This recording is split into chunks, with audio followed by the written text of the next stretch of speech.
Hi, I'm Jasmine Allen, and this is your Prince George's County Public Schools update. Today, we're here to look at some of the exciting stories in the school system, starting with the superintendent putting out a fire and lighting up a new course. Here's Dave Zarin with the story. Never leave the hose line. So you'll always have your hand on the hose line. That way you know that you're safe, and you know that if you turn around and follow that hose line out, if you follow that hose line out, you'll be outside. It might have been a staged live burn at a firefighter training facility, but for Schools Superintendent William Height and County Executive Rushern Baker, the flames and the danger were very real indeed. Demonstrating what they hope Prince George's students will soon experience in a new Fireman Emergency Medical Technician course, the two deputized firemen suited up in 60 pounds of firefighting gear and got strict instructions on how to stay alive inside an inferno. How this pack works is it's going to be on negative pressure. Right. So the minute you take a breath in, you'll have air. And the air will only flow every time you take a breath. It won't be free-flowing. Building on many youngsters' fascination with the work of firefighters and lamenting that so few local firefighters are Prince George's graduates, local officials recently announced plans to start a 2-year fire science course to start in the fall at Charles Flowers High School in Springdale. With the prospect of 500 hours of instruction in the science, art, and sheer physical demands of firefighting, the 24 high school juniors in the first class can look forward to many rewards and opportunities, including perhaps an heroic career. You have to be 11th graders to start. For it to be effective, it needs to be a 2-year program. You need to complete both years. There's really no way for us to accelerate it. So you start as 11th grader, go on as 12th, and then come away with the certifications. Our commitment to making our kids college ready and career ready, this fits right in there. So you can go on from here to whether you want to go on to medical school, whether you want to go on to whatever. This is tremendous experience for them. And it's a way for them also to go into a job and then work their way into college if they so choose, or go up the path of being the next fire chief somewhere. Absolutely right. With the Prince George's Fire Department providing all the instructors, all the equipment, which can run to $3,000 per student fireman, and with the state having certified the course, the opportunity for students to follow in their superintendent's sooty footsteps couldn't be greater. It took so much time making sure you knew exactly what was going to happen in there. Were you well prepared? No question about it. Even in the quick orientation that we had, we were well prepared for almost anything. And the fact that everything must work properly, and just thinking that our students at the 11th grade will have that type of process or system that they have to walk through to make sure that not only they're okay, but their teammates and their coworkers are okay, I think that's pretty significant. What a great idea. And firefighting isn't alone. Let's have a look at some of the other specialty courses in Prince George's County Public Schools. Here's Dave again to take us to the fair. It's not every day that you see students laying bricks in the middle of a school gymnasium. But then it's equally rare for parents and their children to get the chance to see all of Prince George's School's specialty programs in one place, including one that includes constructing an entire house built by students.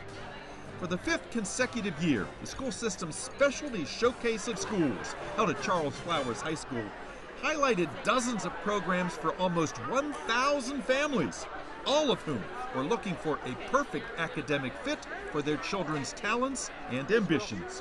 What is it that is so exciting that is bringing people out tonight? It is the Prince George's County Public School System. People are eager to find a way to get into some of these great, absolutely great programs that we have. We've got middle college here, we've got the student-run bank here, we've got the IT school here. It's fantastic. Science and tech, of course, we've got Montessori and certainly French immersion, and people want to know how can they get into these programs. What do you want for your daughter? Well, she's really into performing arts. She's a student at the Washington Ballet and has been there. This is her 2nd year there. And before that, she's been taking dance throughout the city. And so I asked her if she was serious about performing arts, and she said yes, she wants to do it, so I support her. And we already entered the lottery system to see if we can get in for 5th grade next year. And I wanted to come out and see the showcase, because if she doesn't get in through the lottery, then we're going to audition for 6th grade. Tell me what it is you dream you want to do someday. Someday I want to be a singer, a dancer, or an actress. Wow. You have the poise already. I think you could do all those things right now. This seems like a good school for you. Yes, it does. I think it would really give me a boost in, like, doing my performing arts skills and acting. If your child is the one that loves to dance all the time, if they love to sing all the time, if they doodle on every free scrap of paper, you know, we are the people that they need to come see. And a lot of times it's wonderful for someone who has that creative flair to be in company with other people who are like-minded. The showcase choices reflected the myriad of educational opportunities available in the Prince George's County Public Schools. There are Montessori and French immersion schools, schools for the visual and the performing arts, other schools for the talented and gifted, specialty programs for science and technology, career and technical programs, and even charter schools. And with application deadlines looming and lottery lists filling up, parents were asking for lots of information for both now and for future planning. I'm talking to people with 3- and 4-year-olds who want to know what's the best route to get my child into college. How can I have a college growing experience? How can I be a part of a college going culture in Prince George's County Public Schools? It's fantastic. They want to know everything. Did you find out what you were trying to find out about AP? I did, absolutely. Miss Tasby has been very helpful to me. Yes, it's been really good. I've never attended a fair before, and for the last 5 years I've lived in Prince George's County. I said, I've got to get to the fair, and I finally made it this year, so I'm thrilled to be here. For those school shoppers looking at brochures and listening to the various programs' coordinators and principals, perhaps the best and most enthusiastic testimonials came from the program's current students and their parents. It's nice for everybody to learn a trade. Some people don't have the grades, and for you to get out of school and do your trade, you can make quick money. He says, Mom, I think I can do this. I said, of course you can. So doing this masonry has helped him. For more information, including admission requirements for any of the specialty programs, just go to the school system's website, www.pgcps.org.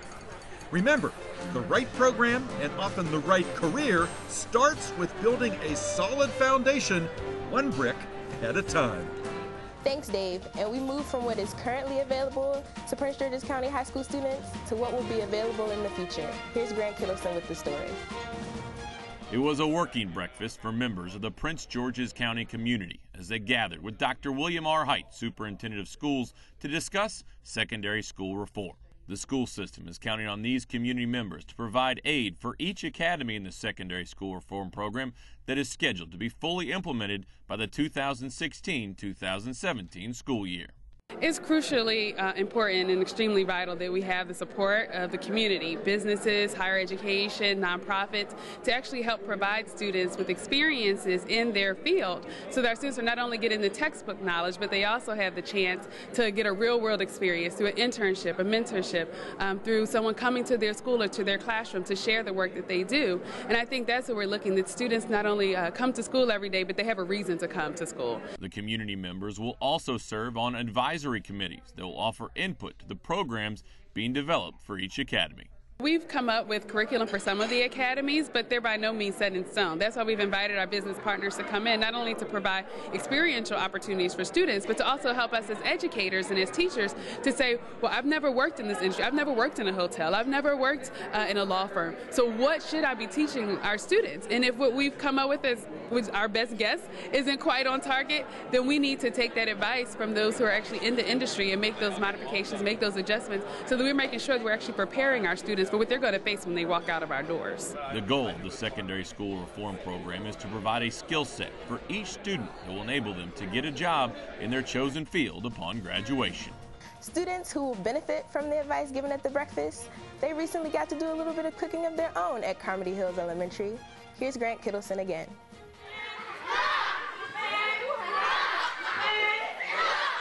Excitement was in the air along with dough as students at Carmody Hills Elementary School learned how to make bread, but that wasn't the only thing the kids were learning.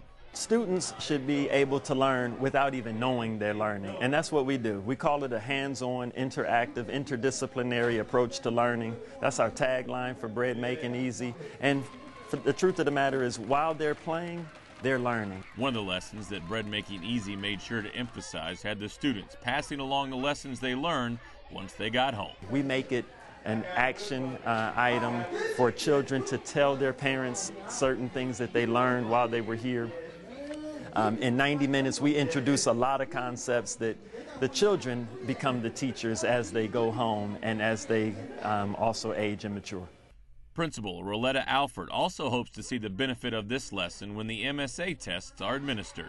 Measurement is one of the areas that our students have weakness, that is a weak area for our students. So taking them through that process and making the bread and measuring all of the ingredients for the bread is something that they will remember when the question comes up. Making the presentation possible were parents and community members who volunteered their time to help out with the bread making.